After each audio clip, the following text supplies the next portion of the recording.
In the quiet hours after midnight, when the world outside was hushed and the only sound was the ticking of the old clock in the hallway, 12-year-old Ben lay awake in his small bedroom, staring at the ceiling.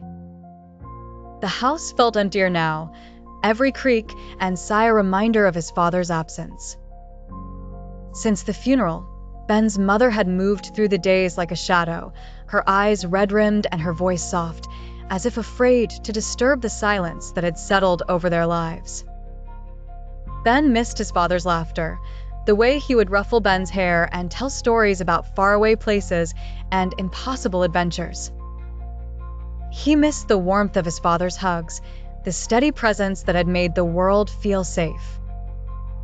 Now, everything seemed uncertain, and Ben found himself drifting through the days, numb and untethered. It was on one of these sleepless nights that Ben first heard the distant whistle, a low, mournful sound that seemed to come from nowhere and everywhere at once. He sat up in bed, heart pounding, and peered through the window, but the street outside was empty, the night still. As he closed his eyes, the sound grew louder, and suddenly he was standing on a moonlit platform, the air thick with mist and the scent of coal and rain. Before him stood a gleaming black train, its windows aglow with golden light. The conductor, a tall figure in a crisp uniform, tipped his hat and beckoned. "All aboard, Ben," he said, his voice kind and familiar. Ben hesitated, then stepped onto the train, the doors closing softly behind him. Inside, the carriage was warm and inviting, filled with the gentle hum of conversation and the clink of teacups. Ben found a seat by the window, his reflection flickering in the glass. As the train began to move, the world outside blurred and shifted, and Ben realized he was traveling not through space, but through time, each stop a memory, each carriage a chapter of his life with his father. The first stop was a summer's day at the seaside, the air salty and bright, his father's laughter ringing out as they built sandcastles and chased the waves. Ben watched himself as if from a distance, the memory sharp and sweet, and felt a pang of longing. The conductor appeared at his side. "Memories are gifts, Ben," he said gently. "They help us remember, but they also help us heal." As the train moved on, Ben visited birthdays and holidays, quiet evenings by the fire, and even the difficult moments, the arguments, the tears, the final goodbye. Each memory was a piece of the puzzle, a step on the journey through grief. Night after night, the train returned, its whistle a summons that Ben could not ignore. With each journey, he found himself less afraid of the memories, more willing to face the pain and the joy they held.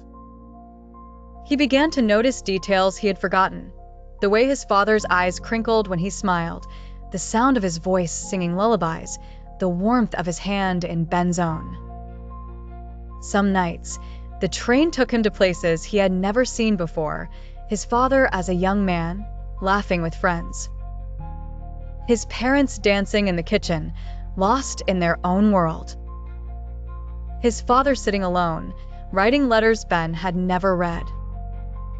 These glimpses into his father's life before Ben was born helped him understand the man he had lost and the love that had shaped their family.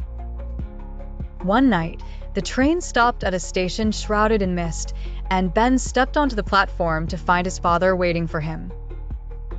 They sat together on a bench, the silence between them filled with all the words they had never said.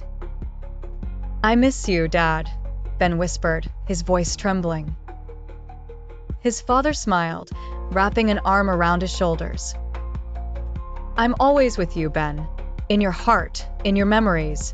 You're never alone." As the train whistle sounded, Ben felt a sense of peace settle over him, the ache in his chest easing for the first time since his father's death. When he awoke the next morning, the world seemed brighter, the weight of grief lighter. He hugged his mother tightly, sharing with her the memories he had revisited, and together they began to heal. The night train still came to Ben in his dreams, but now it was a place of comfort, a reminder that love endures beyond loss, and that hope can be found even in the darkest of nights.